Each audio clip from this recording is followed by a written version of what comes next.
citing to an article. 5, significant portions of our population are not yet eligible to be vaccinated, immune compromised, or on the CDC's list of individuals who are at high risk and instructed in the new guidelines to take additional measures to protect themselves. Wearing a mask is never solely about individual protection. It was always about communal protection and caring for our neighbors. I urge you to stick to the plan agreed to this past week and use the evidence-based toolkit assembled by public health and infectious disease experts on keeping schools safe. I'll also cite to urgencyofequity.org. Just because our national and state leaders have bowed to political commentators who decided without meaningful evidence that the pandemic is over does not mean you have to. You made an important and courageous decision to protect our students and our community this past Tuesday. Please stick to it. Thank you. The next one is Jenny Austin. Dear board members, I appreciate you taking the time this weekend to convene to discuss the district's COVID-19 mitigations. Hope that you will follow the CDC and ISBE guidance and the statements of our governor and make masks optional beginning on Monday, February 28th. At Hatch, my daughter's elementary school, 84% of students are known to be vaccinated. It's time for masks to be optional. On February 23rd, Dr. Chappell tweeted, quote, schools without masks required were 3.5 times more likely to have outbreaks as compared to schools with masks required, end quote. Unfortunately, Dr. Chappell's sole source of this information is a widely debunked study. The study period was for July 15th to August 31st for schools in 2 counties in Arizona. Schools in these counties weren't universally open during this 6-week period. The study also didn't distinguish between transmissions that occurred in the school or outside the school. The study also included schools that were fully remote during the 6-week period.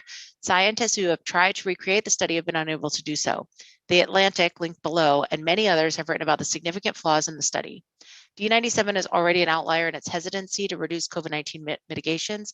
Now is not the time to rely on an unscientific study to determine that the mask mandate for D97 schools should remain, notwithstanding the guidance from the CDC, ISB, etc. Please follow the guidance, make mask optionals beginning on Monday. Best regards. Next is Oak Park CSC. District 97 board members and leaders. Attached, please find a petition from village residents with now over 400 signatures in favor of compassionate, equity-focused, and science-based approaches to COVID protections in Oak Park. Below are some of the public comments which were posted with a reference to a change.org link. We're happy to provide a spreadsheet listing all current signatures at your request and to continue updating. We hope you keep these considerations in mind when choosing how to use your authority to change COVID protections. With appreciation for your service, Oak Park Community for Science and Compassion. The comments then are listed below. I sign this petition as the parent of a child who is too young to receive the COVID vaccine. I implore others to please continue to wear masks to protect our precious infants and toddlers. Please help me protect my son. I have 2 kids under 4 and a school-age child in elementary school. Because of mask mandates, I feel safer sending my children to school and safer going to businesses. I hope mask mandates remain in school, at least until the most vulnerable have the opportunity to get vaccinated and boosted.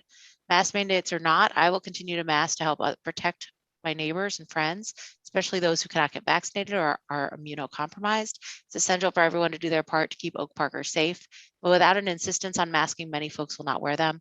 When that happens, chances are we'll find ourselves once again facing high infection, hospitalization rates, and the most vulnerable will be greatest risk. Inclusion in public safety must be prioritized over an individual's mild discomfort and inconvenience. I want to keep everyone safe, especially those young children who still haven't been vaccinated. My son is immunocompromised and not yet eligible to be vaccinated. I want to continue to keep him safe as well as other vulnerable individuals in our community.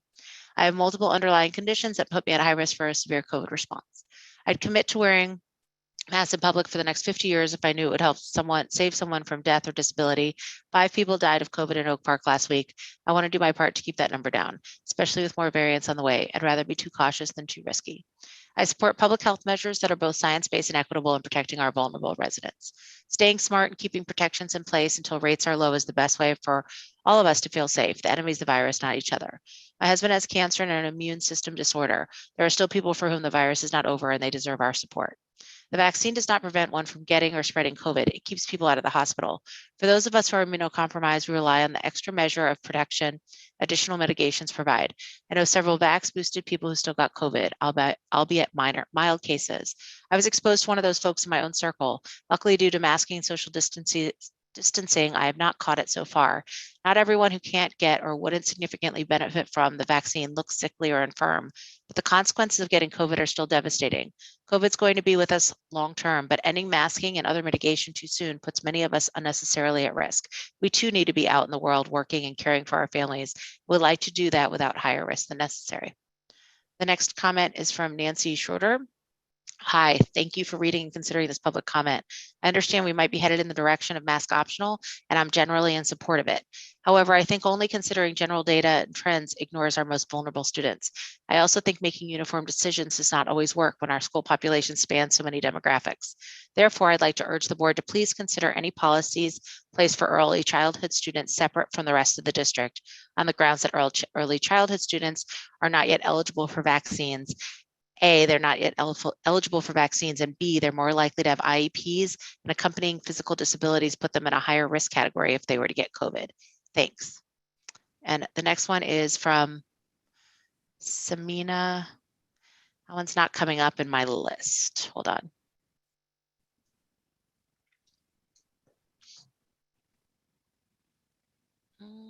I am not seeing my last one is not coming up when I type in public comment. I'm sorry.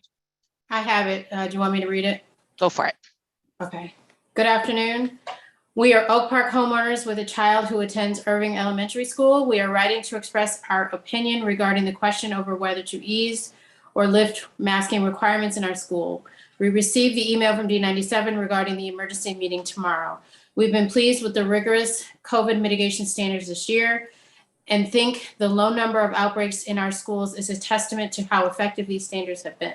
Keeping our families safe is tough because we, like so many in our community, live with unvaccinated minors under age 5. Since fully vaccinated people can still get infected, we feel that any decreasing in our current mitigation standards puts any family of a student with siblings under the age of 5 and any other risk home members under constant undue risk. We would love to return to a time when our children can attend school unmasked, but let's not jump at the first opportunity just because our often wrong federal government says it's okay. Let's not forget the first time they eased masking restrictions, the subsequent jump in infections. Let's instead keep an eye on our neighboring communities and see how they fare as they allow unmasking among their vulnerable children. If it works out, great for them. Then let us revisit this question. But please do not allow our children to be the guinea pigs in our first steps towards normalcy. Thank you for seriously considering our views. We look forward to hopefully safer days ahead. It's Xenia, Samaria, and Philip Bertulfo. I don't know who's next, John. Sharia's. Me. Thank you. This comment is from Ryan Abbott. Dear District 97 board members and leaders, I understand that you are facing some big questions as the CDC guidance changed yesterday. As you know, you have authority to make your own policies in the best interest of our students, teachers, and community. Many D97 students with unvaccinated siblings who may have the opportunity to get vaccinated this spring. If you choose to make the mask recommendation recommended rather than required, I encourage you to use that language and make them strongly recommended. I also ask that you set forth a timeline that allows families and teachers to prepare. High-risk families need time to adjust their plans and prepare with high-quality masks. The villages stocked of free high-quality masks were gone within hours. Teachers and staff need to prepare to respond to kindness to each other. Further, there will be anxiety among students regarding the sudden change. A rip-off-the-Band-Aid approach is highly inappropriate for school-aged children. Like Dr. Morrison advised in the meeting earlier this week, I also encourage you to consider required shield testing to help monitor the spread. Thank you, Ryan Abbott. The next one is from Laura Noah. Dear District 97 board and respective parents and families, please keep mask mandates in place in our schools. There is no harm done nor risk to the wearer of masks with mandates in place. However, there is known life-threatening risk to others in the community when masks are not being worn indoors. We do not yet know the long-term impact for children nor adults beyond 2 years of data. But we do know that at least 10 to 30% of people infected by COVID, most of whom are considered to have mild infections, go on to experience lingering, debilitating symptoms, including children of all ages. This statistics hold true in those vaccinated or not vaccinated, reinfected or first time infected, and with every variant thus far. Then there is a link included on longcovidkids.org. As a community, we have a long made decision outside those made by local or national officials to support and protect individuals and families within our community who have otherwise been abandoned and or ignored. Do this now, please. Laura Noah. The next one is from Megan Murray. I do hope D97 plans to follow the newest CDC guidelines and make masking optional in schools effective this week. Oak Park is not an island or a bubble, so shouldn't be held to different standards than other communities in Cook County. As a community, I hope we can continue to be respectful of each other's families' choices, but also not push off following the latest science any longer.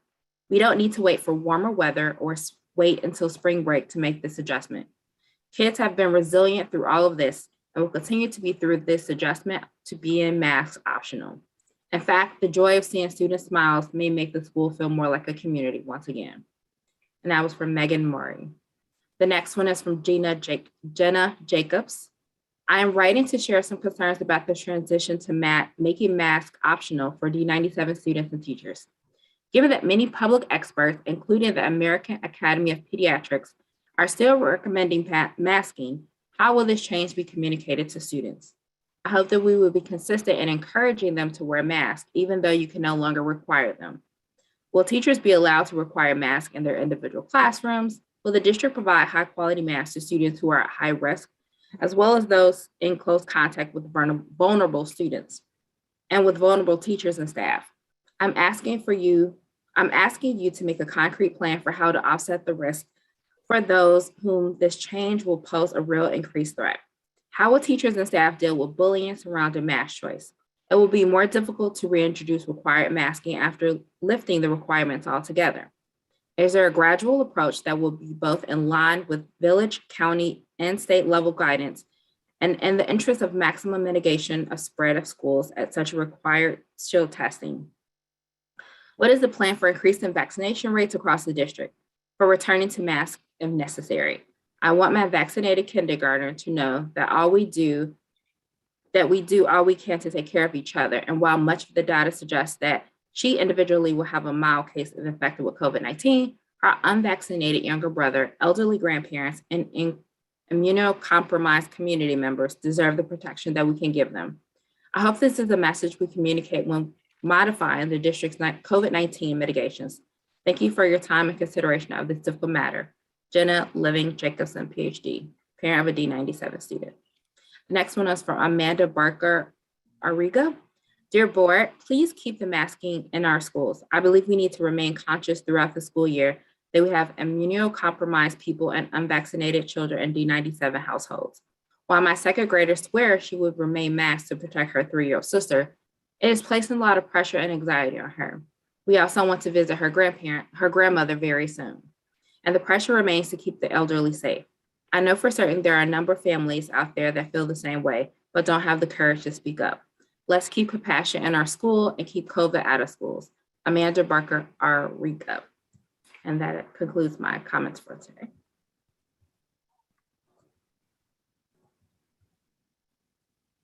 Maria Pyra.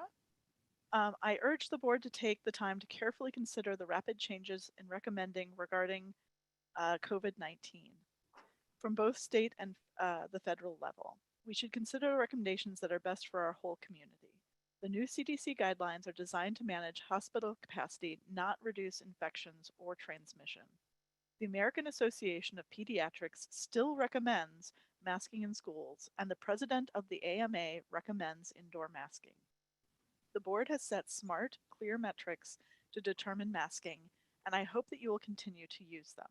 When it is time to safely remove indoor masks, ideally in conjunction with CO2 monitoring and improved classroom ventilation, there should be a clear plan to explain these changes to students and families, including how to respect students who must or choose to continue masking. I appreciate your hard work on this difficult matter. Maria Pyra, PhD, Epidemiology, D97 Kindergarten Mom. The next letter is from Lauren Perro. I thank you to the whole board for coming together in this emergency meeting. I am writing to urge the board to follow the CDC guidance of mask optional in schools effective Monday. We have followed CDC guidance for the whole pandemic, most times being more conservative than our surrounding districts. Since we've followed their guidance all along, it wouldn't make sense to ignore it now. Please adopt the mask optional policy on Monday, and let's try to have our kids have the most normal end to school year they've had since 2019. Thank you, Lauren Perro. This next letter is from Jen Stroyman. With the updated CDC regulations, there should be no reason D97 does not follow suit. All surrounding towns and communities will be mask optional, and there is no logical reason that Oak Park is mask mandatory. Our children deserve as normal of a school life that we can give them, and seeing their teachers and peers' faces is needed. Anyone can continue to wear masks if that is their choice or need, but for those who don't want to wear masks, we should have that option as well. The next one is from Jason Stroyman. Most of the country has decided to move forward without masks. It's about time Oak Park follows the CDC recommendation. I'm not sure what type of political agenda the board is trying to push, but it's ridiculous that there is even a discussion over this topic. Let the kids go to school without a mask on Monday. Jason Stroyman. And then my last one is from Matthew Arata. Hello board, ISBE stated on Friday evening, per the governor's announcement, masks are optional for all schools and school districts starting Monday, February 28th. D97 should immediately comply with ISBE's directive and become mask optional in all buildings and situations starting on 2/28. Matthew Arata. This first comment that I have is from John Chometz. D97 Board of Education, follow the science. The folks with the most expertise regards masks in school are the CDC. The CDC makes it clear at this point that masks should be optional in our schools, provided the new risk metrics. Should the Oak Park Department of Public Health, OPPH, advice deviate from CDC guidance, I strongly suggest you follow the CDC. OPPH is one person's professional opinion on the matter, while the CDC has thousands of the leading minds in America crafting policy. Follow the CDC, follow the science. It's time. Masks need to be optional, effective 2/28 without delay. Thank you, John Chometz, parents of Brooke's 6th grader. This next comment is from Linda Cafaso. Dear D97 board members, I'm writing to advocate for D97 maintaining the mask mandate in all schools through the remainder of the school year. If masks are not mandatory, there will be a number of immunocompromised and medically fragile students who will not be able to attend school in person. What will be done for these students? Since they will be unable to attend school in person, will they be given real-time Zoom online access to their classrooms during the school day? Or is D97 prepared to provide in-home tutoring for those students? All our students must be provided a free and public education as required by law. Please consider this requirement when making decisions about the mask mandate in our schools. Thank you, Linda Cafaso, parent of D97 student. This comment is from John Tottleben. Dear D97 School Board, thank you for your ongoing service to our community during this difficult time.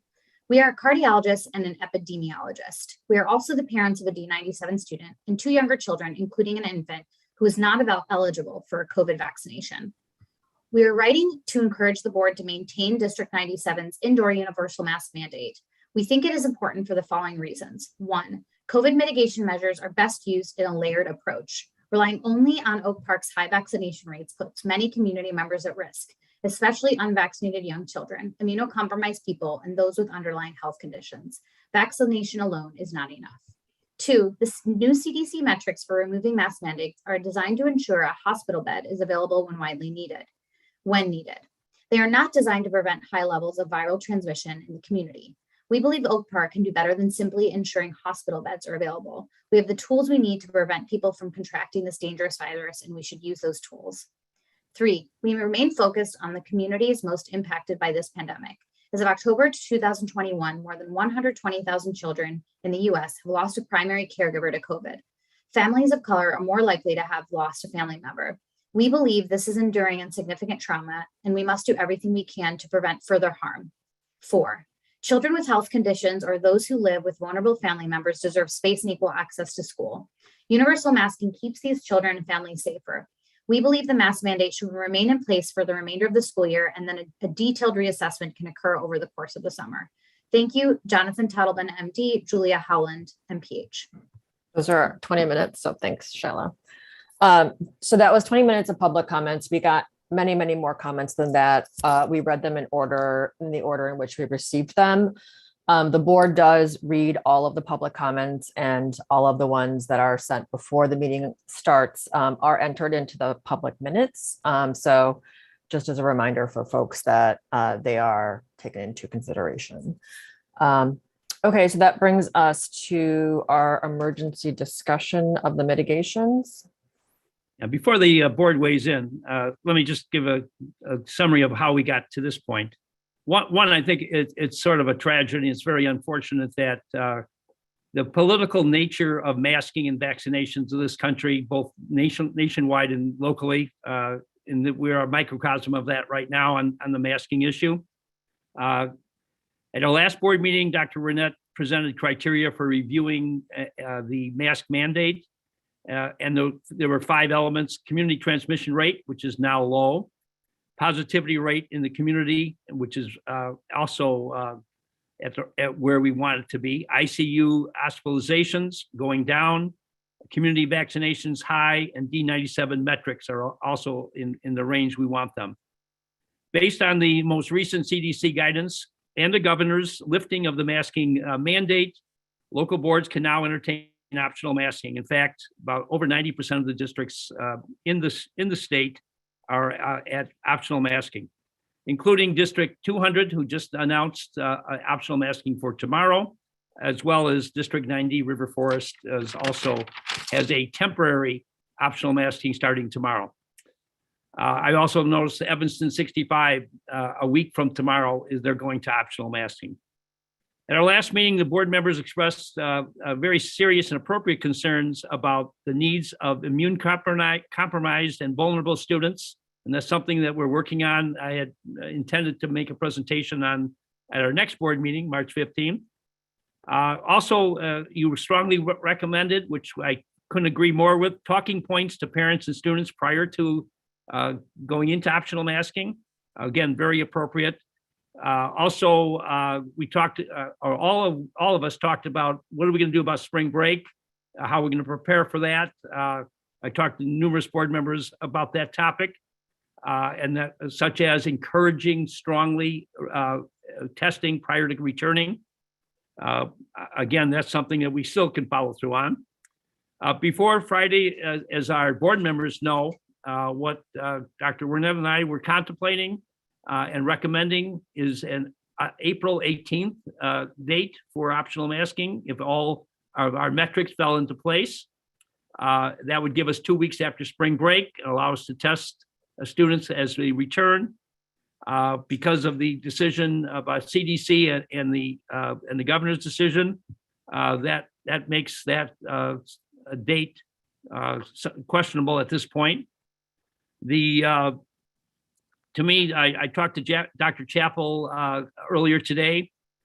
She pointed out we'll be receiving correspondence this week regarding the health department taking more responsibility for isolation and quarantining students. She pointed out to me that if we go off of the mandated masking, that they'll be using a 6 foot rather than 6 foot rather than a 3 foot metric in terms of close contacts, which would potentially have more students quarantined if that would be the case. She also feels very strongly regarding the extended family issues of people in families with grandmothers, aunts, uncles in homes that are immune compromised and the impact on them. Again, because of the political nature of this decision, the board has passed a resolution allowing Dr. Burnett and I to make decisions regarding mitigations. However, this is probably the most unique one that will draw more reaction as the public comments specified regarding any other mitigation that we have. So with that, what I need today is some direction from the board and some consensus. And the way I define consensus is if you're willing to live with it. You may not agree with it, because I know the positions that board members have are similar to the public comments. Some feel very strongly to maintain the mandated masking, and others feel strongly about moving quickly to optional. So I think the board represents the community very appropriately. I think the positions vary as they do in the community. That said, we're looking for some direction in terms of recommendations at the earliest, rather than doing it tomorrow. I talked to the cabinet and some of the principals earlier today. We would like a week, at least, if you're moving towards optional masking, for us to get those talking points out, talk with our staff and our students, talk with our union representatives and leadership. If you're looking for a recommendation, we would like at least some time built in to go through the transition. That said, what's your thoughts? Can I just ask a clarifying question? Sure. Oh, wait a minute. Before you get to that, I do want to introduce Carolyn Roselli. I'm sorry, Gavin, our attorney for the board. Carolyn wrote a statement that was shared with the entire board. Hopefully you had a chance to review it. Carolyn made some very important points. And Carolyn, just one thing to weigh in. Without the governor's declaration, we do, as a local board, have the authority to require masking. Is that correct? Correct. You can make a local decision to still require universal masking. Yes. That was one of the questions the board received.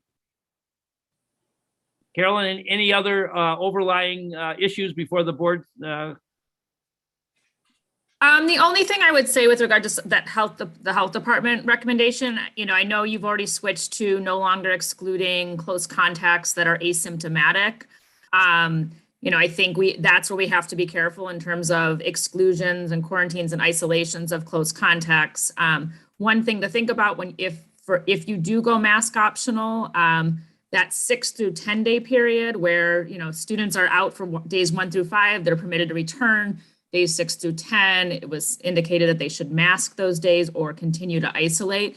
If you're mask optional, we could strongly recommend that students mask or individuals mask on days 6 through 10. We cannot require it. You could only require it if you're going to be universal masking. Okay.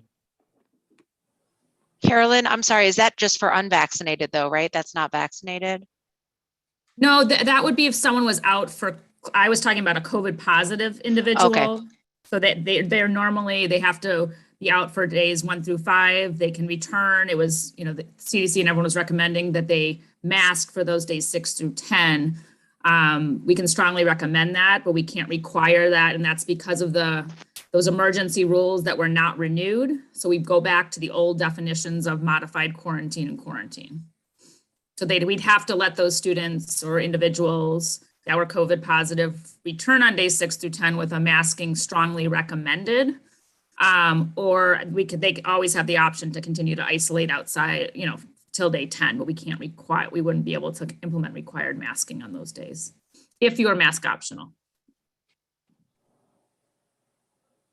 Any other questions for, I'm sorry, I rudely interrupted Gavin as he was making a question. Any legal questions for Carolyn regarding? So my clarifying question may touch on something Carolyn just said. I was going to ask about the conversation you had with Dr. Chappell, and maybe this is a level of detail that needs to get hammered out. But this moving from 3 to 6 feet for quarantine, I was trying to figure out how that meshes with this notion that if someone is asymptomatic, they're not considered a close contact. Yeah, so if in terms of close contacts, right now, if you're vaccinated, you're not considered within that close contact definition. Unless for some reason you're symptomatic, then you're just out due to illness. So the close contact definition is really talking about those individuals that are unvaccinated and have a close contact. And we've already indicated that we wouldn't be excluding those individuals if they're asymptomatic. So we're really at this point, close contacts, we're really only excluding individuals that are symptomatic. So I'm trying to figure out if I heard you right, Griff, you were saying that according to Dr. Chappell, if we go mask optional, that the standard for quarantine would move from 3 feet to 6 feet.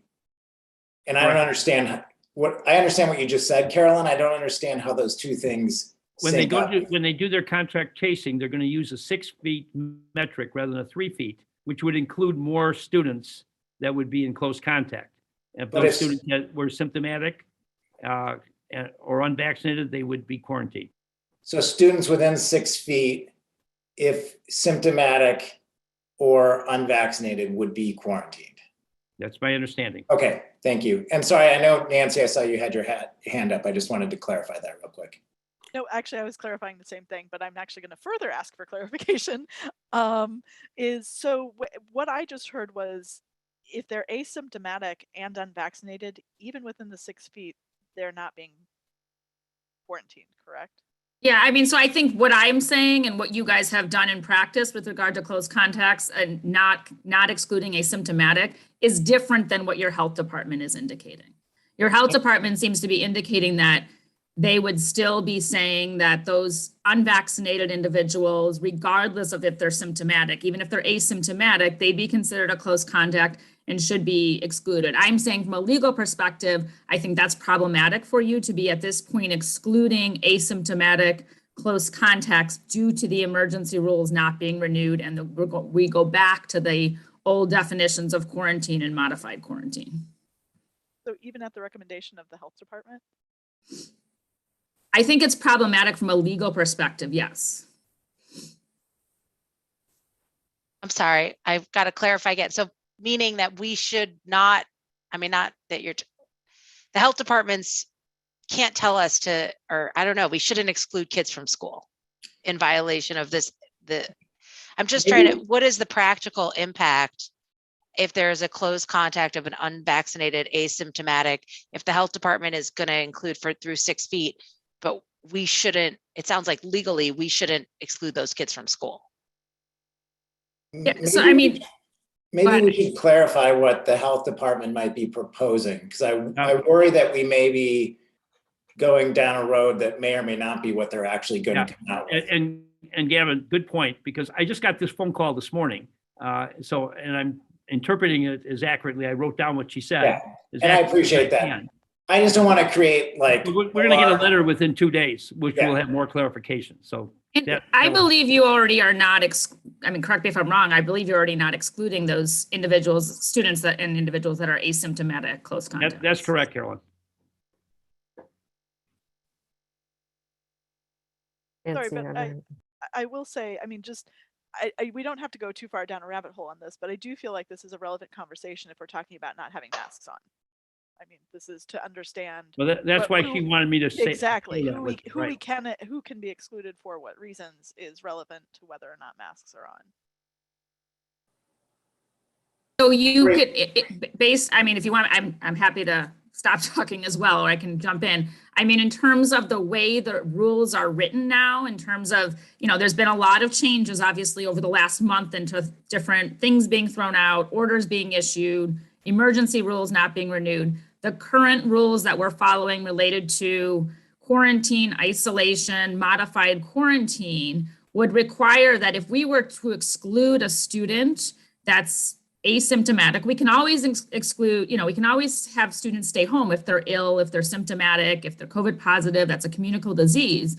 But if they are asymptomatic, then it's problematic to exclude anyone, because you'd have to, after the health department would have to issue an order saying that you need to exclude them. And then they have to go to court within 48 hours to give that individual due process with regard to responding to why they're being quarantined, and they have to demonstrate evidence related to the quarantine. So that's what I mean. It's unless your health department is now going to be doing all those steps, issuing orders, and then going to court for every student that is or every individual that is a asymptomatic close contact to demonstrate why that student should be excluded or isolated past those 48 hours. That's where, I mean, legally it's problematic unless all those steps are going to take place. And from what I've heard from other health departments, that's a very, very large, job to undertake. So I'm just trying to suggest that before we go deep into analyzing the legal implications of what the health department might do and the way that this could spread, given how much attention is being paid to this, that we should better understand exactly what it is the health department might be proposing and have that conversation then. I'm not in favor of us doing anything beyond what the law allows. I just don't want to create unnecessary concern or whatever.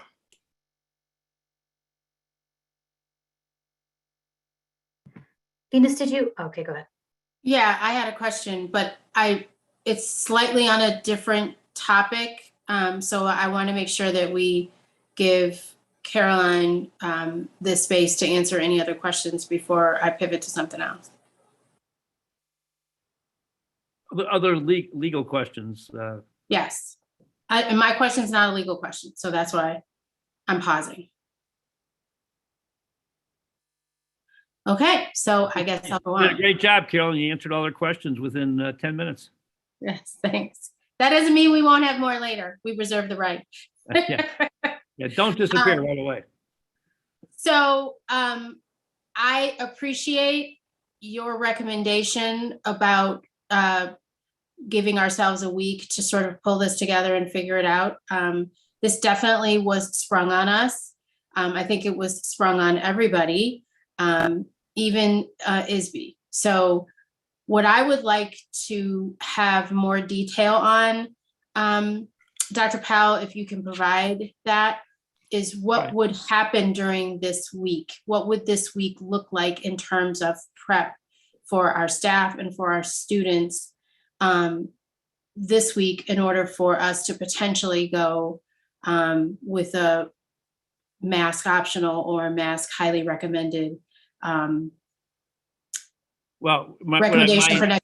Yeah, and my original intent was obviously preparing a more detailed kind of response to just what you're asking for on the 15th with the April 18th, implementation date.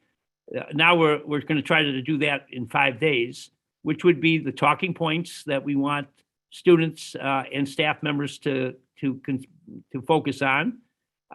In addition, to responding to what are we going to put in place to do everything we can to protect the immune vulnerable students. And those are the two items that we'll be working on this week.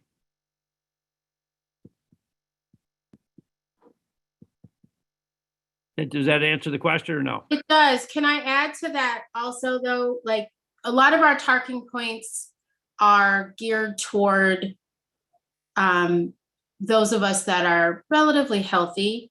And certainly I know we talked about bullying and or just being compassionate to one another. Can we also, and I don't remember if we said this or not, so I apologize. Can we also provide some guidance and information to those immunocompromised families about some of the steps and support that D97 can offer them, given that we've been put in this position, so that they know that we are in support of them and are trying to provide whatever resources we can, because this is, for those families, this is an issue of safety. It's not an issue of inconvenience. And I can't stress that enough. I don't love wearing a mask either, but I live in a pretty healthy family environment. And I do want to do right by my neighbors whose household situation may not be as healthy as mine. And I don't think I'm alone in that. And if I am, I'm okay with that. But I think it should be stated. So that's why I'm saying it. By the way, we would only want to highly recommend masking. I'm not sure how all of you feel, but as a very minimal, if we go to optional masking, we would recommend highly that students stay masked. unless the board feels that that's going too far. But to me, that's appropriate. Gavin? Thanks. So I just wanted to say a couple of things. I very much appreciate the challenging circumstances we're in. Obviously, we've heard from a lot of people. We've got a lot of people watching the meeting tonight. There's a lot of interest in this. I appreciated our discussion earlier this week. I think moving to a clear metric-based basis for considering mask optional makes a lot of sense. I also appreciated both then and today the emphasis on really ensuring that whatever we do, we're thinking about the needs and concerns of people that are most vulnerable in this circumstance. And I also appreciated the presentation from Dr. Morrison and his discussion of mental health impacts in our schools. A couple of the things that really stood out for me were, one, the importance of consistency, the importance of fact-based, developmentally appropriate information, which is obviously what we've been talking about a bit. He also mentioned that amongst the things that students have been expressing anxiety about has not been needing to wear a mask, just to put that out there. I do appreciate that at some point we need to consider going mask optional. And we have now hit metrics, not because we got to the point where the metrics we discussed on Tuesday have been met, but because the metrics we discussed on Tuesday changed. And it's a little tricky to try to figure out how to respond to that, particularly because I'm not an epidemiologist or a public health professional. But I would I agree with the focus on meeting with and developing a plan for the concerns and needs of medically vulnerable staff and students and families before we go mask optional. I don't think that can happen in a week effectively. I don't know how you meet with folks, hear their concerns, and if those concerns require concrete actions and adaptations. I'm just concerned that a week isn't enough time to do that effectively. And I also worry about this is probably less labor intensive, but I do worry about the ability to develop effective resources and guidance for teachers and staff and parents to discuss the changes in a week. It feels rushed to me, and it feels rushed not because there's an urgency to going mask optional from a health or educational standpoint, but because of kind of the way dynamics have kind of shifted in our broader community. So I'm very much in favor of focusing on those things that you highlighted, Griff. But I don't know that I'm not suggesting April 18th we stick there, but I do think that 1 week is not going to be enough time to do what you're talking about effectively. And I don't see the need to push it that quickly. And I agree that it would be pushing it very, very short term. It's not really the kind of time we would like, of course. I was looking at March 15th before to do the presentation. So that's 2.5 weeks earlier. So. Nancy? To follow up and say, likewise to Griff, I am concerned about the amount of time, to Gavin. I will say ISBE and IDPH still haven't even updated their guidelines on their websites yet. They released they made a release saying, hey, we're going mask optional on Monday. And they haven't even updated any of their guidelines, any of their information on how to implement this. And it feels very rushed. And by feels very rushed, I mean, you should be able to have guidelines up before you make an announcement like that. And I realize it's being driven by court cases and by politics at this point, but that doesn't mean that we need to be.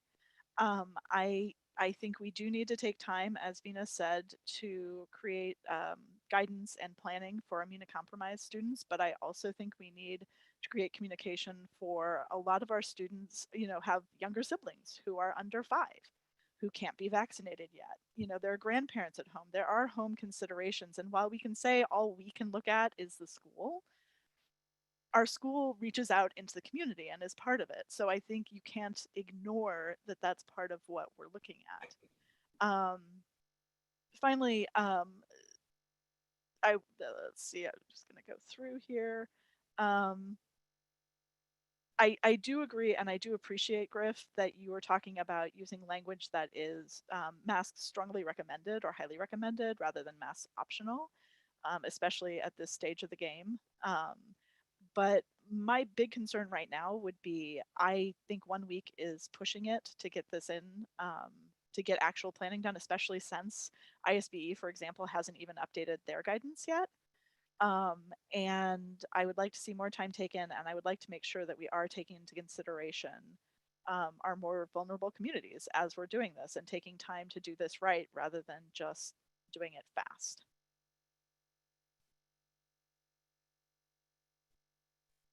Shyla? 2 questions, Griff. One, I'm thinking about the students at Longfellow and Whittier who are in the early childhood program.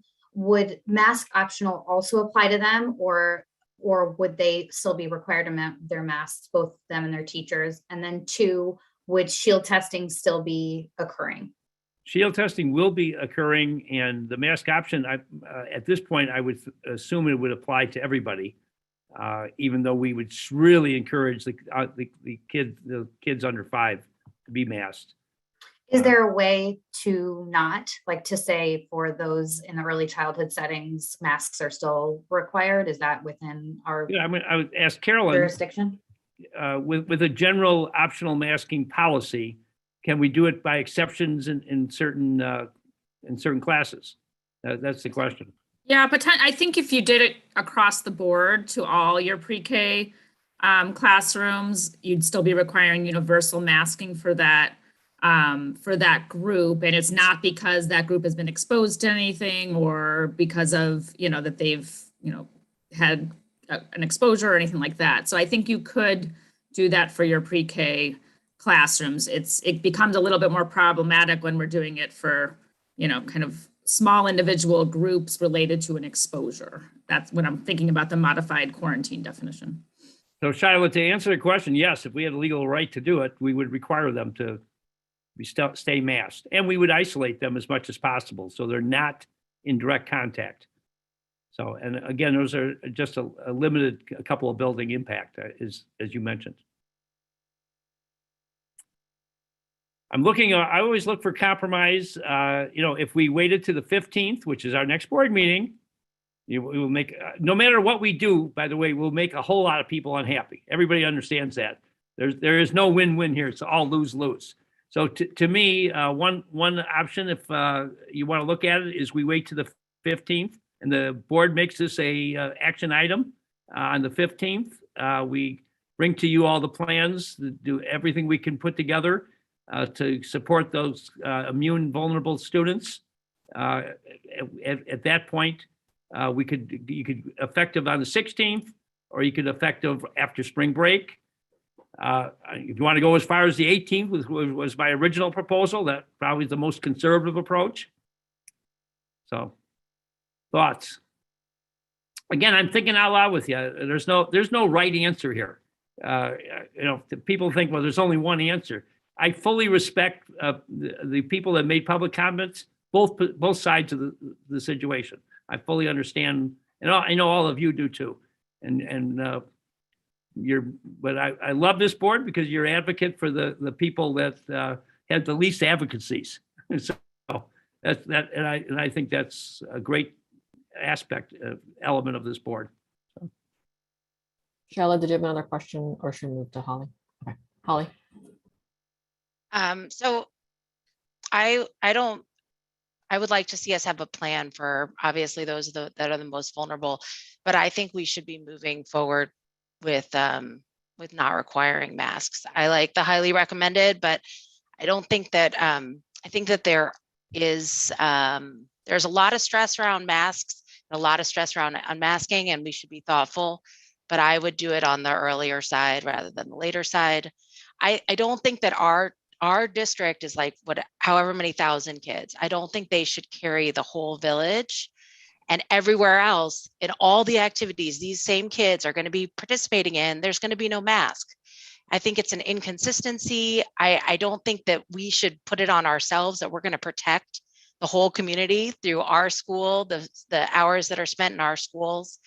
We're highly vaccinated. We've talked about opening windows. We've talked about the low risk to kids already. And I think that we should be, I don't really think it was sprung on us. I know Friday was sprung on us, but I think we've known this is coming and it was going to be hard no matter when we do it. And I don't think kicking it is going to make it any easier. And I think we should plan and we should not rush. But I am in favor of making mask optional as soon as we feel like we are ready. And I will defer to the administration. I do volunteer and I have now seen masks off at recess and it is different. I talked to recess supervisors who told me that the kids are able to walk away and communicate and it's been enjoyable. We do not change masking policies for smiles. I'm not suggesting that. I'm just saying that I think that we thought it might be difficult, but then we went ahead and did it. And I don't think that waiting is going to make it any easier for folks that are not ready. And I want them to get ready. I want to provide whatever talking points, but I think that what we've heard is that it is a safe environment. We're not putting our kids in an unsafe environment. That's what we've been told by the experts at the CDC, ISBA. So we're not putting our kids in an unsafe environment. And now we have to help everyone get there. And I would be in favor, I think, of doing it. In fact, I'd be in favor of doing it. The 15th is fine. The 7th is fine. But I do think we should try to do it before spring break. I think that would be helpful for people starting to get used to it. And by the way, talked to my kids about it. I told them already, you're going to still go to school with a mask. Like you're still going to we're not going to not be respectful of the kids that want to wear a mask or don't. And I'm going to, and I know my kids are a little older because they're 4th grade and 7th grade. And I've told them they're going to make decisions. And this is going to be something we're always going to have to do. We're not going to go to a community that's less vaccinated and take off our masks, but we're in Oak Park, the library, the park district, D200, D90, and the entire village is taking off a mask on Monday. And we're going to, I don't know, I mean, are we telling our kids that they're not safe at school, even though they're safe at Pete's and at their after school program and at park district activities? I just really think that we should be thinking about the consistency with the village. And I also wonder if not now or soon, when we're vaccinated, like what else can we do? We're vaccinated, we've got weather changing, we've got CDC metrics. And I just don't know. I just don't know what we'd be waiting for other than preparing, which I'm fully in support of. I am going to push back on that a little bit. I think people make choices about whether they go take their kids to Pete's or enroll in sports or do all these other elective activities. Kids are required to go to school. So I think we have a greater responsibility when we think about the safety. My university has gone mask required.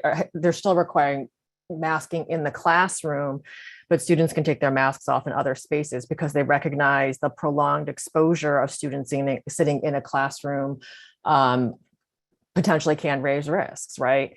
And so I think there's something to be said, particularly in elementary school where you're sitting with the same group all day. I will say also in terms of like my daughter came home and she was a little freaked out about kids taking off their masks at school. I have a friend who's they're about to unenroll their child because the anxiety around the masking is a huge issue. So I think, as for many kids who are excited about taking off their masks, there are kids who are extremely concerned about the removal of masks. Because I work with teachers, I know there's been chaos in some of these districts around the unmasking policies that have been happening. There is bullying going on. Because some of the districts they work in were part of the lawsuit. So kind of overnight, there were kids rolling up without masks and teachers weren't ready to deal with it. And so I think this lack of preparation, we were talking, like mid-April, 6 weeks out. And so to kind of go overnight, I think is causing a bit of panic. And I think it was Nancy's point earlier, the idea of someone's convenience or desire to do something versus someone's health is something that weighs on me quite a bit. And I think also to Dr. Morrison's point, the notion of transitions is really important, right? So we know I've heard way more probably stories about kids being anxious about like removing masks in school and getting COVID, even though, and I know we can talk through that because some of it is just anxiety and we have to be able to work through it. But I think, going overnight and making these changes is really disruptive for kids who've dealt with a lot. And I also think it's interesting that I've been doing a little bit of reading and watching about the CDC guidelines. And it's interesting, a lot of the experts are like, yes, I think mask optional is an okay direction to go into, but I will continue wearing my mask. Which part of me is like, then why are we making it mask optional if we're so concerned about our neighbors? So there's some conflict there. And I think to Gavin's point, I've seen a lot on social media about how from overnight we went from high transmission to low based on the way the CDC rewrote their guidelines.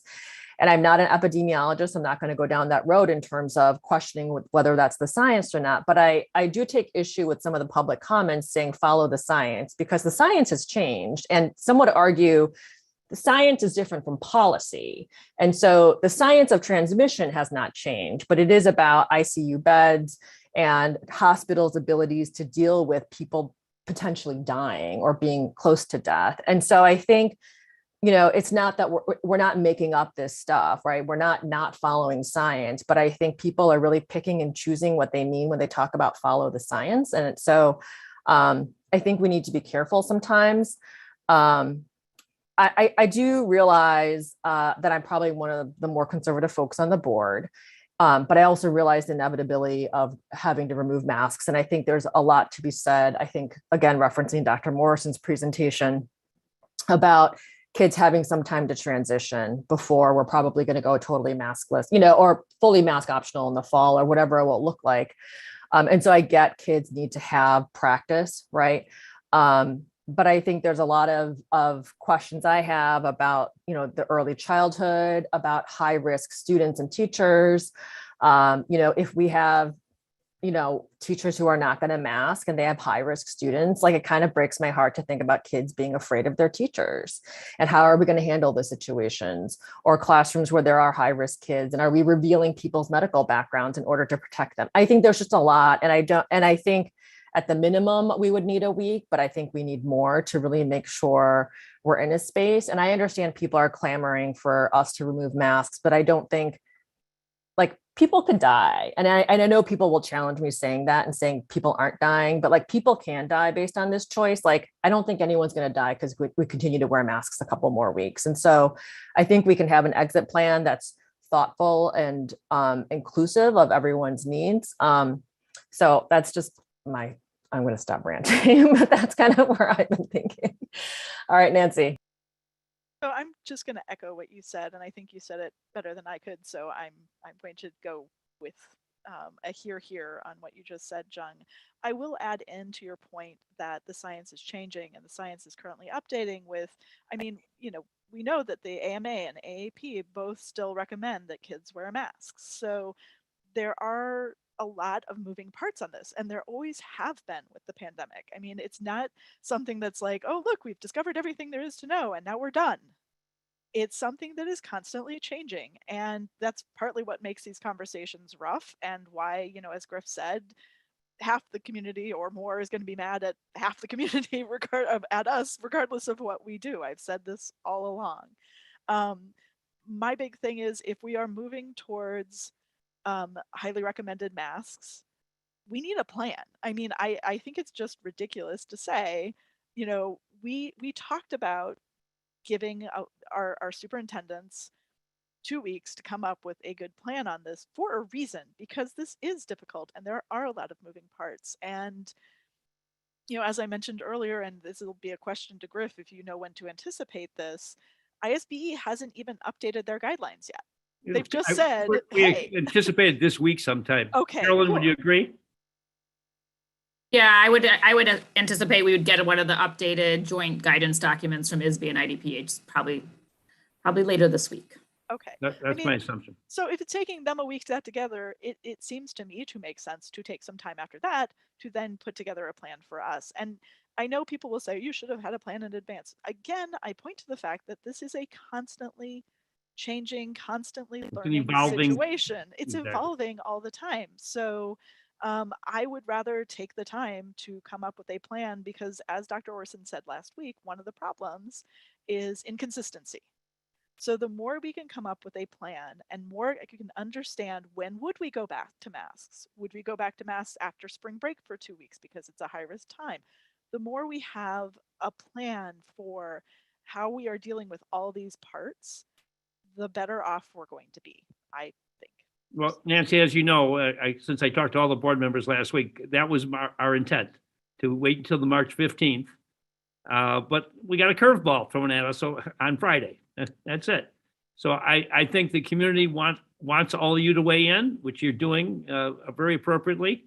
What I hear, and tell me if I'm wrong, with some exception, 7th is too early. In other words, a week from tomorrow. Tomorrow, maybe with one exception, is probably not gonna be it. The earliest probably would be the 14th. But if we're gonna go to the 14th, why not just bring a plan to you on the 15th? Sure. Tell me to get lost if you want, or whatever. What's your? I need your thoughts on it. Well, I haven't, I know Shiloh was next, so Shiloh, I want to give you time to speak, Oh, and then I sorry. haven't spoken, so I just wanted to speak after that. I don't. Shiloh says go for it. Just go. Okay, I was like, Shyla. So I just want us all to remember, number one, to check our privilege. We are all speaking from very privileged places of most of us having very healthy families, with the exception of me right now. I am living with an immune compromised person in my household who could die if they get COVID. So I just want us to be mindful of talking about this like it's so easy. Like, I'm tired of masks too. I love a good red lip. Sephora has not had much of my money this season because I haven't been wearing makeup. So yes, I'm tired of masks. I was with you, Holly, all the way until you started to talk about like, do this as soon as possible. Because there are people who are living with immune compromise who don't have the choice. If I want to tell my kids, stay at home or I'll do Instacart. Like, I don't have the option not to send them to school. We don't have remote learning options.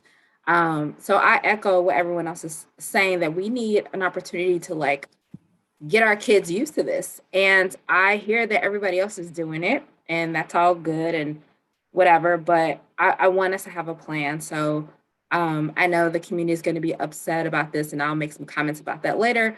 But I do think that we need some time to transition this for our students.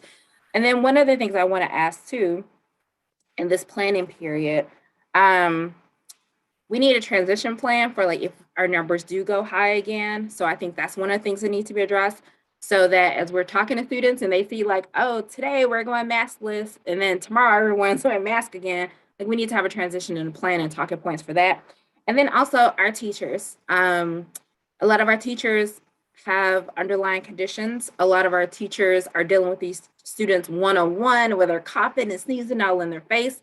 And so I wouldn't want to do anything without at least giving our teachers the opportunity to kind of say like, okay, this is where we're going.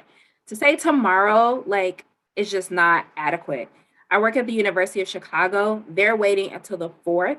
So they're mask optional beginning the 4th, but they will not like make it in the classrooms until the 15th. So if a top 10 school, prestigious university of college educated students, what we're assuming some of the most smartest college students, if they are waiting 2 weeks to do their policy and give those students a chance to adjust, we certainly owe it to our youngest learners to give them a chance to adjust. Thanks, Sherry. Shiloh? I think I was going to echo that last point, Sheree, that you just made around making sure we have really clear metrics for when we know we have to go back to universal masking. That feels really important. I don't feel like we need to wait until the 15th to enact something.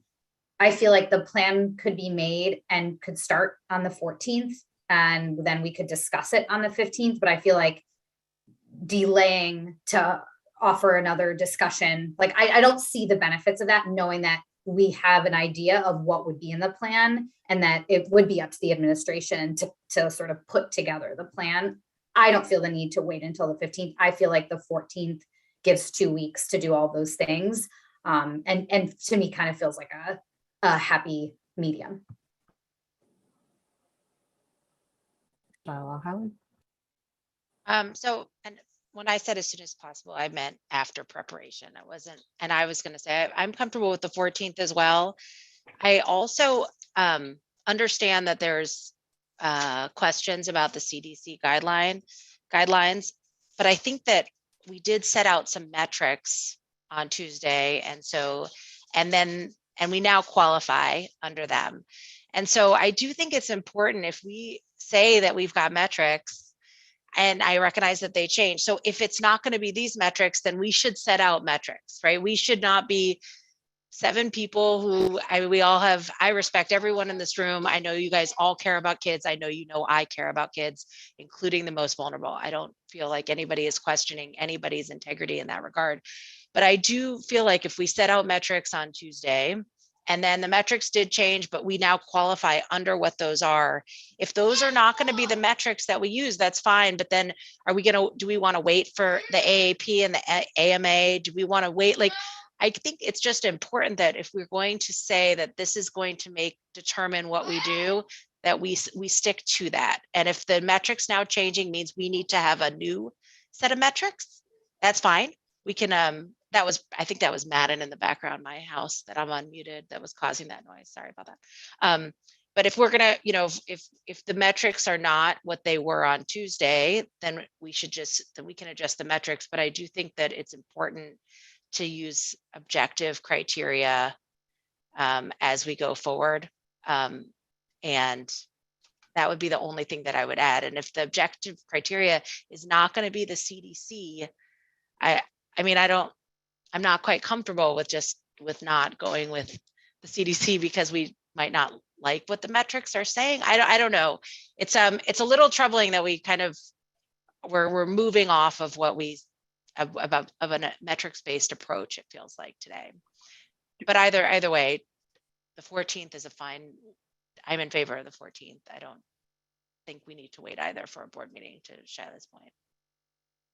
Holly, can I just follow up really quick and ask you, maybe I missed it, but I didn't hear anyone say that we're not going to use those metrics. I just said like communicating like when we would move back and how we would move back. So that, to clarify from my perspective, when I say like that transition, so meaning that if we meet these metrics, how far in advance will we let people know?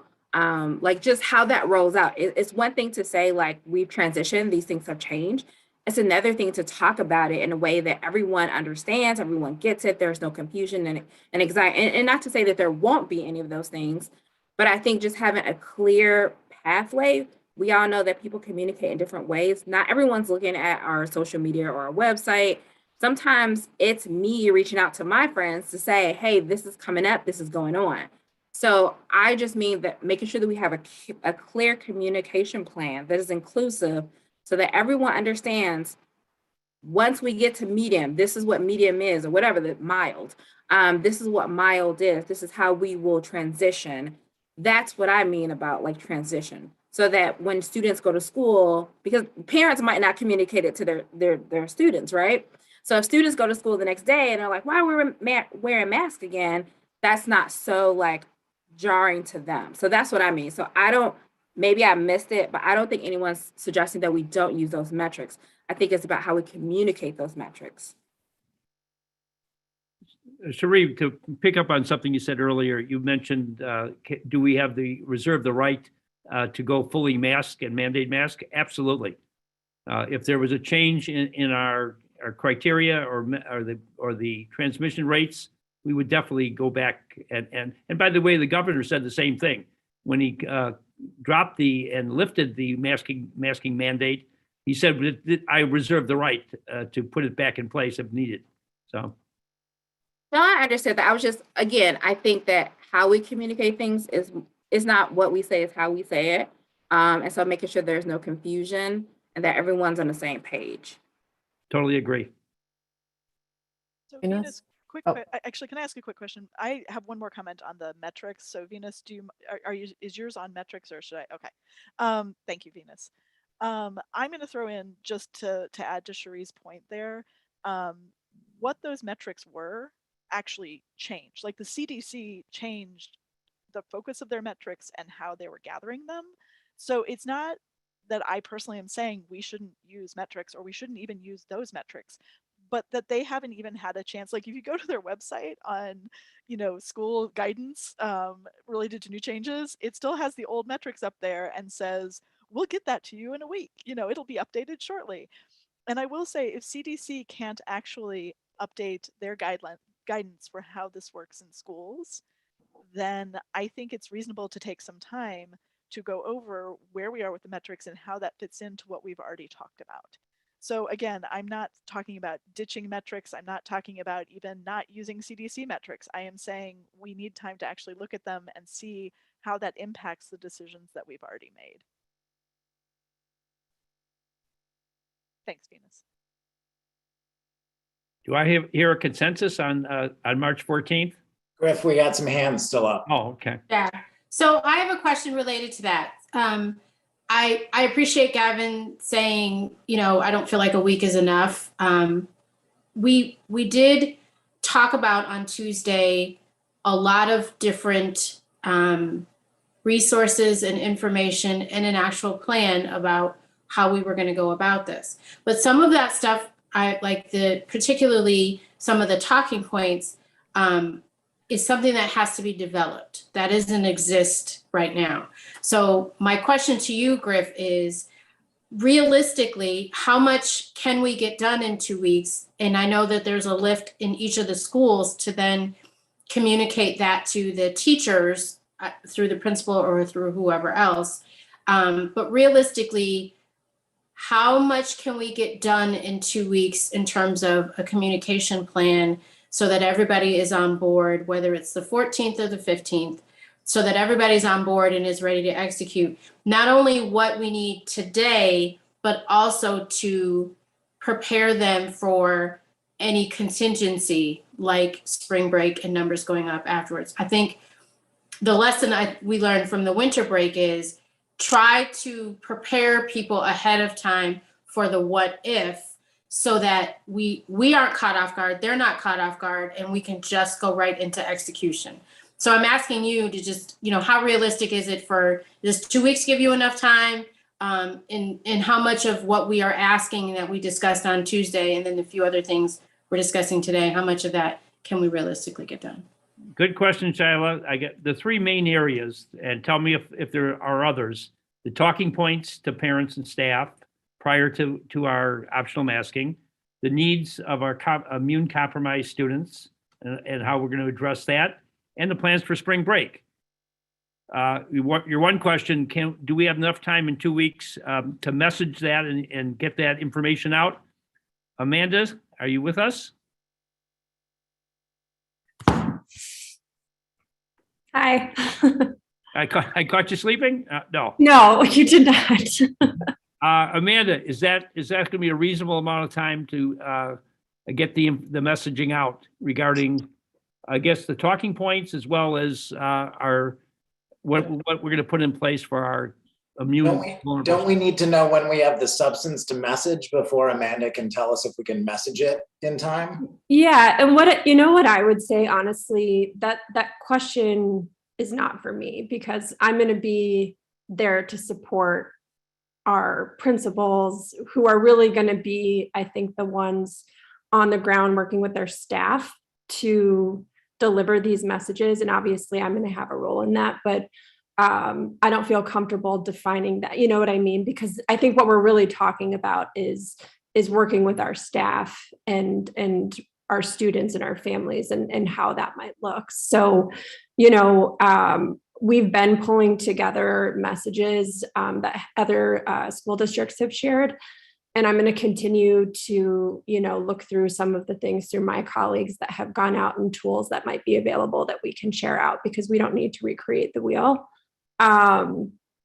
So, I would defer to our building leaders in terms of what they think is most appropriate. And we will support that in whatever way we need to. Well, I believe the principals would have the time for the talking points for parents and staff.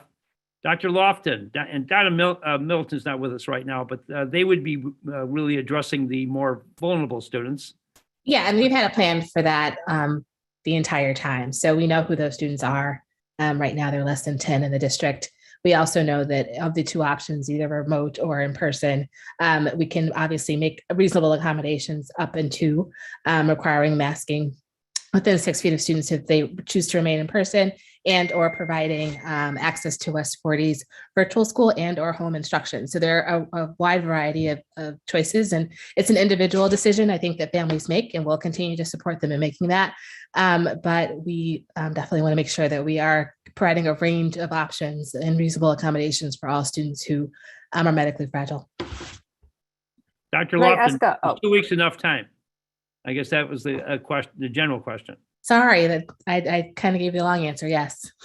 No, your answer was great. I just wanted to make sure the board's question was asked in terms of the time. Yes. Can I ask a question about that? So for the 10 kids that you referred to, Ebony, are those just the medically fragile kids that would normally get like homebound services or can't be vaccinated?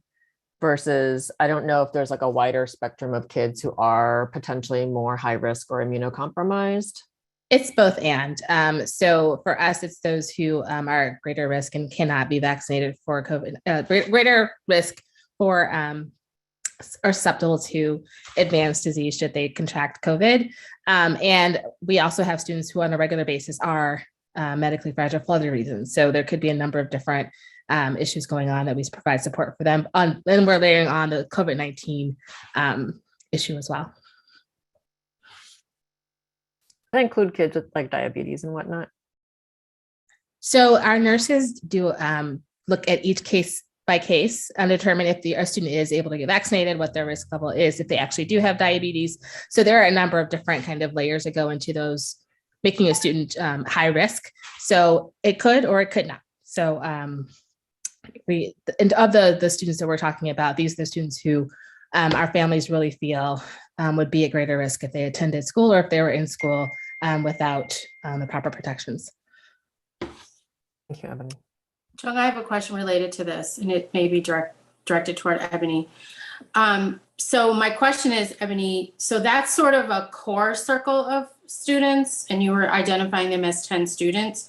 But the broader, bigger circle of students that I want to make sure that we address and provide resources to are those who have family members, like Cherise spoke about, those students who have family members that they either live with or have contact with on a regular basis who are immunocompromised.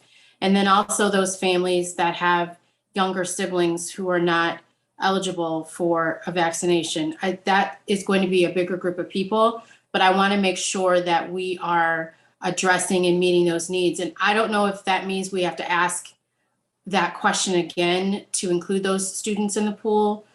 But I do think that we need to address that. I have no clue how to do that, but I just want to throw that out there. Sure. So I think that ISB has been really, really clear since the beginning around not necessarily providing the same supports in terms of remote instruction that extends to families. So we've just been following their guidance. I don't know if we anticipate that changing, but in terms of access to remote instruction, they really have been clear that we cannot provide that support. And So I don't mean anticipate that remote that will instruction. change. Yeah, I don't mean remote instruction, so I apologize if that was, I mean, could we make sure that those families get perhaps KN95 masks first, or give them some levels of priority in terms of any other resources, not remote learning, because that has been clear all along. So I don't want to muddy the waters on that, but any other resources or actions that we are taking that would provide protections for them first.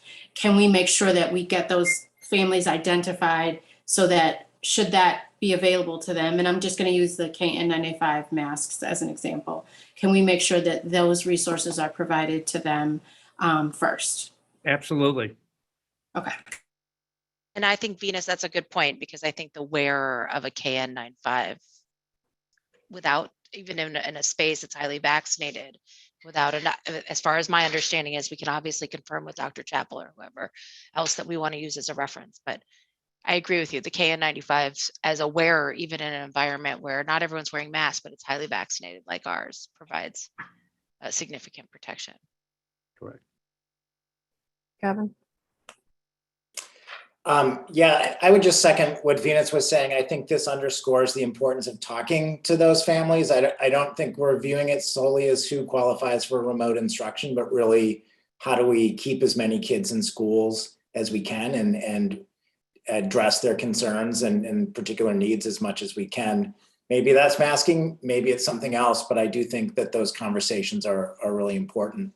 I was just gonna say, I feel like we're coming to a consensus.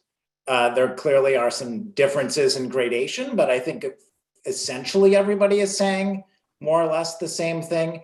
The one thing I would just say in terms of timing is that, Griff, I don't think it's just a communications thing. I think we got to figure stuff out and then we need to communicate it. So, you I know, agree. part of the question is how long does it take to figure it out? And then how long beyond that does it take to communicate it? If a couple of weeks feels sufficient to you all, I would defer to the people that need to do it. I would say that I do think our plan will be better if we've had a chance to digest and discuss it before it goes out and into force. And so I would be in favor of using our March 15th board meeting to do that. And if the recommendation is, you know, we put it into practice on March 16th or 17th or whatever, you know, Or the following Monday, maybe. or whatever, I'm totally up for that. But I feel like a couple of days beyond the 14th, if it gives us a chance to discuss it and raise questions and obviously opportunities to discuss or share our thoughts on what ought to be covered in it ahead of time. But that would be my preference in terms of timing. Oh, sorry, just this a quick point. Could we make the 14th a temporary one until we look at it on the 15th? I don't know what you mean by temporary. Like how, I'm curious what D90's approach was. They're doing, yeah, they doing it. The superintendent has had given authorization to go to mask option tomorrow and Tuesday, but Tuesday night, the board is going to take action on the topic. So I would just say that's the District 90 situation. From the standpoint of consistency of messaging, like that just seems like a mess to me. I don't understand the benefit of going with a temporary thing on the 14th if on the 15th we're potentially gonna change it or. Well, I didn't recommend that, as you know. So. No, and I'm just sharing my opinion on that. Yeah. Yeah. So, and like I said, I'm in favor of preparation. I would do it sooner. I see that a lot of other districts are able to do it sooner. And so I think that we are also capable of moving and doing things in that way, especially after hearing from Ebony that our 10 most vulnerable students are already kind of planned for. So I would say that we should attempt to do it sooner and that our team is able to do that. They're able to do things at a similar pace as our peers. Nancy? President Kim, now let's see if we can get a consensus here. I think Nancy's got the last comment and then, yeah, we can try and. Sorry, Nancy. You're muted, Nancy. Sorry, I was saying that's a lot of pressure. So I will throw in that, I mean, we are asking for a big leap beyond those 10 students. So my concern with that is if we were just talking about those 10 students, then we're ready to go. And I do appreciate everything that D97 staff has done to prepare for that. But we have discussed today talking about broadening that out to consider families with younger students who can't, or younger children who can't get vaccinated, people with families with people at home who are immunocompromised. And that is a larger leap and doesn't have quite the same tool set involved. So I do think it merits some time to think about it. I would also just say I see where you're going, Shyla, with trying to kind of compromise with the 14th versus the 16th. I do think consistency of messaging is super critical here, based especially on what was, said by Dr. Orson last week, but also just by how the community, reasonably reacts to not having consistent messaging. So I would be in favor of making sure we have a step, we discuss, it gets implemented. And then my final comment is I would really love to start, just even in how we're talking about it as mask recommended as opposed to mask optional. That's just my 2 cents on that part. I think we have consensus on that. I'm quite sure. Go ahead. I think that it sounds like if we wait until the 15th, then we're waiting till the 21st conceivably. And when a district like Evanston is able to go mask optional by March 7th, it just makes me wonder why we need to wait 2 more weeks beyond them, when it sounds like there would be enough that could happen in between now and the 14th that we don't necessarily need to see like a final stamp on, is my thinking.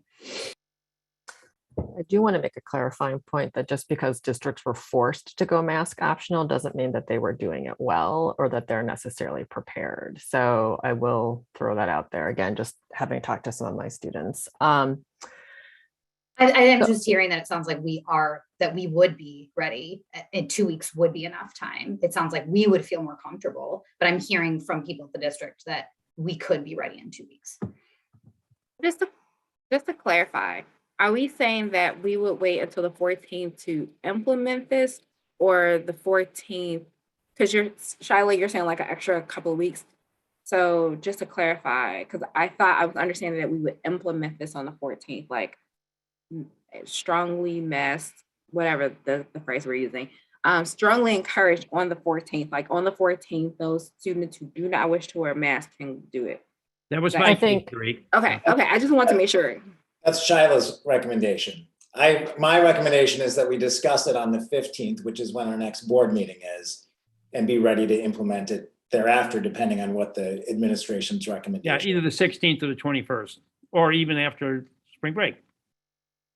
Okay, so our next steps for us to take a vote on this and then come. Yeah, so the next step is to come to consensus in terms of what our next actions are. And so I'm going to throw out a starting point, which is that we are going to hold off on the mask optional until we have a presentation on the March 15th school board meeting. And then this is an option. And like I said, we could debate from there. That Wednesday would allow for discussion and preparation for teachers, students, et cetera, parents to message, because we may go until late Tuesday night. And then Thursday, we would start, if we're all in agreement, we would start the mask optional. And part of that was even just thinking like, it's a big change for some kids. And that would allow, kind of like how we start school midweek, it would allow kids a few days of transition before the full week. That's a starting point. We can kind of negotiate if people want to chime in on before, later. So you're saying St. Patrick's Day would be the first day of masking option. Kiss me, I'm Irish. Yeah. That would be it. Yeah. And by the way, it's interesting. I always remember the entire pandemic starting on St. Patrick's Day 2020. If you remember, that's when everything. We're just bookending all of it. Oh. So I'm kind of, I guess, opening for discussion in terms of, I feel like we've heard from a couple people who are really pushing for the 14th. You're only a day apart, right?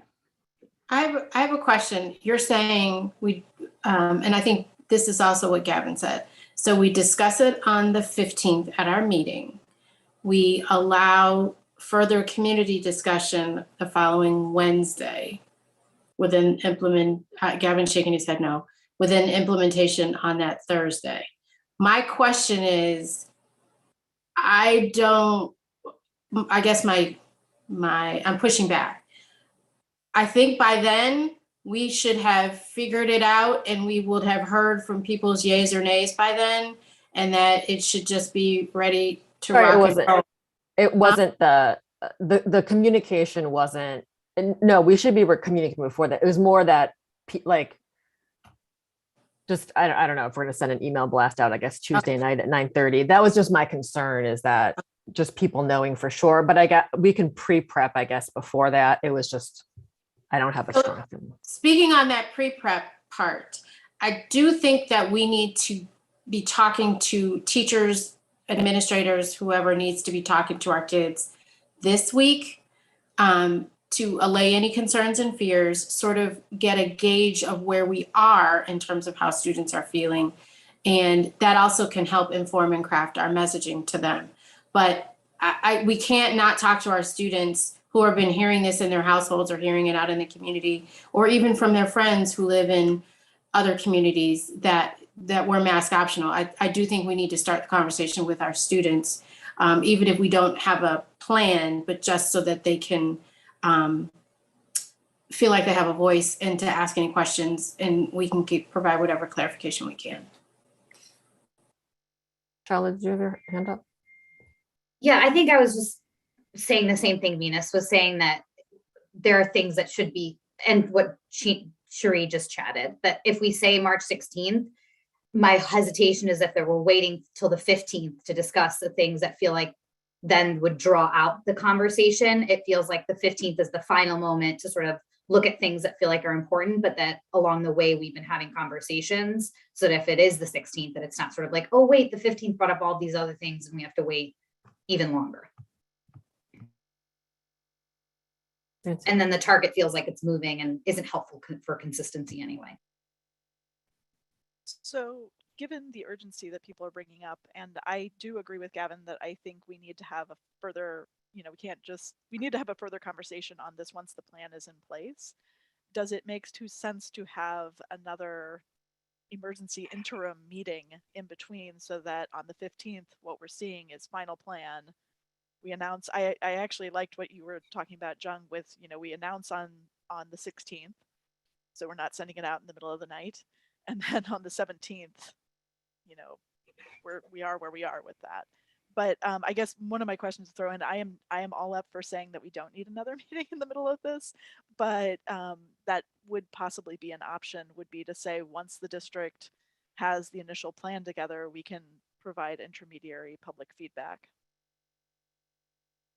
You're talking about a meeting, a special meeting, maybe on the 8th of March? Somewhere in there. Well, it's a Tuesday. Yeah. It gives us 6 days, 6 working days. But again, this goes towards your schedule and how much time you need to make this actually be right. It's what I've said all along. I would rather take the time and make sure we have a solid plan than rush it and then have problems.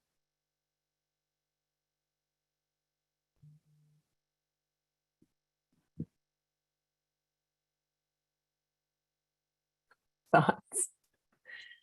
Just in the interest of time, I wonder, can we just all go by, like, maybe Lanya call the roll and we all give a date in which we would, what like our preference of a date was, so we can move this forward? I like that idea, Cherie. You're going to give me the rest of the afternoon off then, huh? I'm trying to enjoy my self-care Sunday. This is above and beyond for all of you. You're now going on an hour and a half on a Sunday afternoon. And for all the big bucks you get for these experiences, it's amazing. You guys amaze me. Okay, so I'll start. I think that because the administration recommended the 7th and they feel like they could have something in place by the 7th, I am voting for the 7th.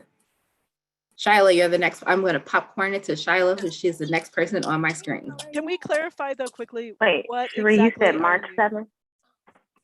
March 7th. Yeah, March 7th. I am recommending that, to clarify, that March 7th, we go strongly encourage masking, and that those students and families who do not wish to wear a mask can take off their mask on Monday, March 7th. I would agree with that date. This is Holly. Holly, I popcorned it to Shiloh.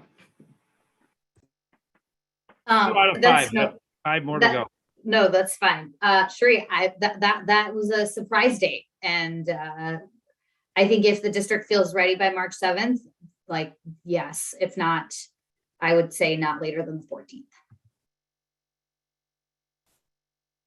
4 to go. think Holly already said she's okay with the 7th.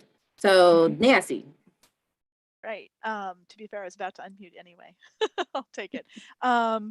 I would be comfortable with the 17th pending the plan because I think there are a lot of moving parts and I think we need to review what the plan is because there are a lot of pieces to it like spring break that we have asked for before I can feel comfortable with it. just Yeah, a they're only reminder, 8 days this is apart when you think about it. So I recognize this is the, highly recommended. So it's mask removal pending, district plan, pending all the components we've talked about with immunocompromised students and families and spring break plans being in place and notifying teachers, etc. I would be comfortable with the 17th, but again, that's pending plan.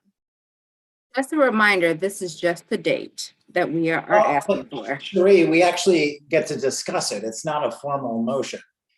Didn't we just spend the whole hour and 39 minutes discussing it? We did, but I think Nancy's raising a good point, which I agree with, which is Griff is essentially telling us, whatever date you give me, we'll figure something out. What we haven't heard is if we want to do all these things well, how long does it take to do all of those things well? How long does it take to reach out to families that have immunocompromised issues, hear their concerns, adapt to their concerns? How long does it take to develop messaging? So I'm okay with just picking dates, but it's sort of like, that's a very important piece of information in my mind. And so that's, I think it's important. I think it's a valid point that Nancy raises and I would second it. And I think we did, sorry. No, go ahead. I was just gonna say, I thought we did hear that 2 weeks was enough time. I think what I heard is if you guys want it in a week, we can do it in a week. If you want it in 2 weeks, we could do it like Griff. You're right here. You should just say, but it sounds to me like you're saying, whatever you tell us, we'll figure it out. We're going to make. I think what we're asking is, what would you want in the best case scenario? How we began this meeting by saying the recommendation was a week. I think that's what Griff came with, but I think Correct. that was almost a counterpoint to the tomorrow. I mean, Yeah. I think it was like plan B, but not the ideal. That's how I interpret No, it. that's how I intended it, Jung. And just to be clear, I apologize if I came across as that I'm discouraging discussion, but I just think I want to just move us forward a little bit because it seems like we're repeating some of the same points. I hear you. I want to move it forward too. And I appreciate that. Griff, was your point that best case scenario, we would do it in 1 week, or were you saying we could do it in a week? If We could do it in a week. Listen, if the districts did it over the weekend, we can do it in a week, yes. However, to give you a more written, more thorough plan, well, that was my intent to have for the 15th. That's what we were all thinking. So yes, this would accelerate everything very quickly. And could we have all your questions answered in a week? Probably not. But for the 15th, we could. Okay, so I'll just stop now and say that I vote with Nancy. That discussion on the 15th, and we're ready to go by the 7th. If we're ready to go by the 17th, according to the plan, then I would support that. 2 St. Patrick Day votes here. Can I just throw in as well? The 7th date was unfair on Griff because we added a whole bunch of stuff and comments during this meeting. So that's partly why I would want to come back to Griff's statement. Well, actually, you all of these things you gave Dr. Burnett at the last board meeting. We share everything that goes on, and the talking points, the compromised students, the plans for spring break. These are all came from the board. They didn't come from us. And of course, our job is to address any concerns that you have, and we're trying to. I have a question. And Yeah. I have to go back to Ebony in terms of because we work again with Donna Middleton and special needs students. Do we have enough time to cover a lot of the issues that have been brought up by board members? Students, yes. I think we have a process for that where we can reach out to students or to families of students and kind of work on a plan for them to have a meaningful access to instruction. For families, I think in order to have a really meaningful conversation about needs in terms of making sure that they're feeling comfortable with the space, I think that would require a bit more time. So students, yes. Families, I would say a bit more time. 2 weeks would be help us more with the families. Correct. If we want to have an actual discussion with families and kind of gauge need and also our ability to respond to need. Venus, were you going to ask something else? That sort of answered my question. So I was trying to figure out, could we break it up into the needs of our compromised patients in 7 days, and then for the spring break piece of it, since we have a little bit more time at our next board meeting. But it sounds like from what Ebony just said, the full 2 weeks is really needed to do this appropriately. If I Reach out heard to that, the families, right? correct. So I'm going to go with my idea of the 17th. Do we have a Which 3-3 now on this? I think leaves you the tiebreaker, Venus. Oh, Venus. There's the power Come broker. on, Vice President Venus. I think I'm with the 17th. And I will say, I want to do this well, so I'm willing to take, I think it's important to take the time to do it well. But do I wish that we could do this by the 7th? Yes, because we now know that the whole state is mass optional. And that's not lost on me that, you know, everyone around our communities is doing something slightly different, although none of us raises our kids to do as the Joneses do, because we, you know, we have our own rules in our households, and we would have our own rules in the school district as well. And even every one of us has said, just because so-and-so can do it doesn't mean you get to do it, to our children. So, however, do I wish that we could do this sooner? Yes, but because I want to make sure that we do this right and that we address as many needs as possible, and some may come up after this phone call, or rather this Zoom call, I'd rather wait until the 17th. So yes, you got a really long answer for the 17th. I think we have our marching orders, and I got the consensus. You want to see very clearly what our plans are on the 15th. Probably we'll give you more on the updates each week. And the 17th would be the tentative date where we would recommend highly masking, but allow optional. That summarizes our discussion. These are not easy decisions, and sadly, they've been politicized at a national and local level, which is really unfortunate. Vaccines and masking should never have a political aspect of it, and unfortunately it does. We're living in those kind of times. So thank you. I think do any of our cabinet members, Michael, Ebony, Amanda, any questions for the board? And again, Carolyn, I think, is still with us. If there's any legal question that you thought of or think, or now tomorrow, we know that some students will come without mask, even though we'll get the messaging out. However, we're not going to allow them to go to class. We're not going to send them home, but they cannot go to class unless and we'll have masks for them. They take a mask and go to class. So don't like doing that. We're here to educate them, not to keep them out. We want them in. But if we have a mandate, we're going to have to enforce it. So. Any cabinet member, principal, anybody have any questions? Otherwise. I think Cherie has Oh, okay. I'm sorry. Are we going to do board remarks? Pardon me? Well, why don't we see if the cabinet have any comments, and then if we want to do any closing remarks. They want to go on with their Sunday afternoon fun stuff. All the sun's still out. These are very dedicated people, trust me. Been a pleasure working with this crowd this year. I see Amanda, who's gonna take a Yeah, lot. I just, this is maybe just for Carolyn, just to be super clear, because I think, again, our principals are the ones that are usually on the front lines of this. And I just want to be clear, because we have gotten some communication from parents who have questioned whether the district can continue to enforce universal masking inside. So just for me and probably for others and for our principals, can you just state again, maybe speaking on like the local control that we do have? Because if they're going to be asking students to leave, I think it's important that people understand why that requirement is in place and that we can continue to do that. Yeah, I mean, I think we've all been monitoring everything throughout the pandemic with all the guidance that's been issued, the changes of the courts, the decisions that have been made. We always knew we had local control. We were operating, however, throughout the pandemic under certain executive orders and mandates, which have been called into question.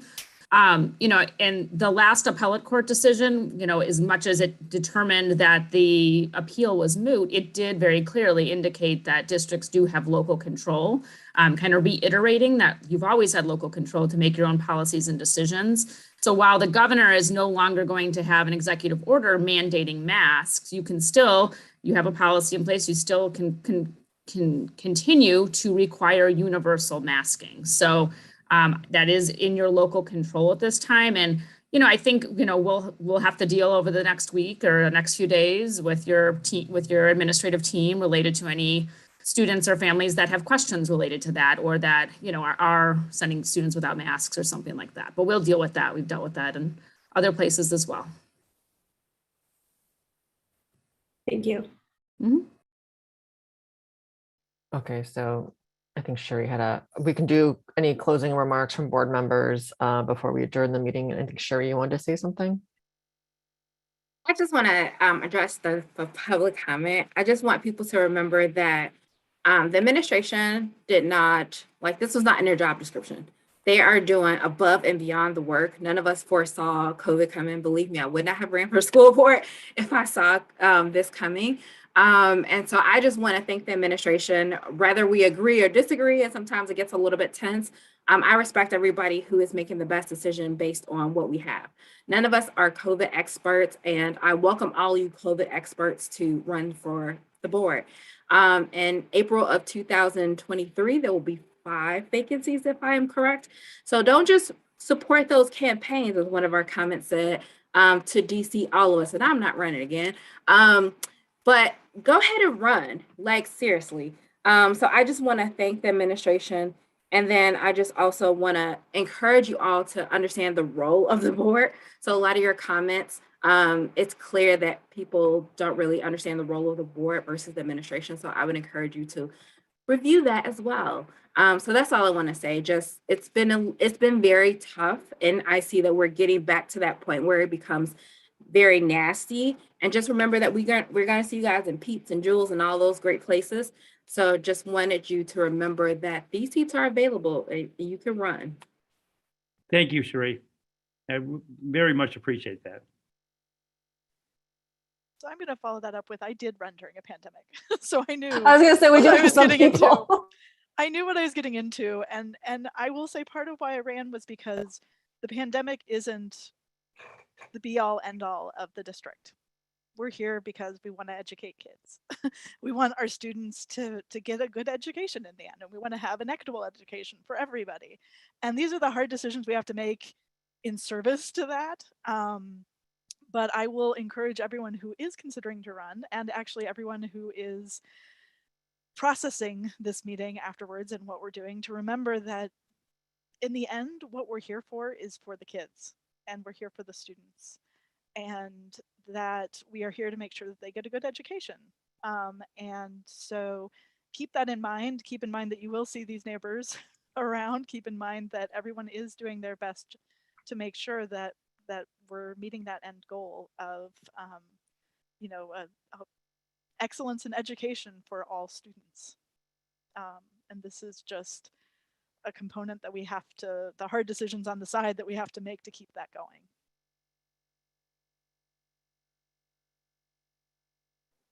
All right, if there's no other board comments, then I will entertain a motion to adjourn. Thank you all. Griff, you're talking over my motion to adjourn. Sorry. I move that We adjourn on this self-care Sunday. Can I get a second? Second. Okay, quick final roll call. Herb Johnson, Yes. Ross Driven, Yes. Ken Hall, Yes.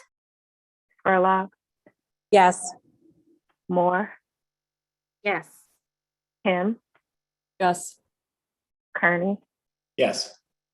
Motion to adjourn passed at 2:52 p.m. Thank you Thanks, all. everyone.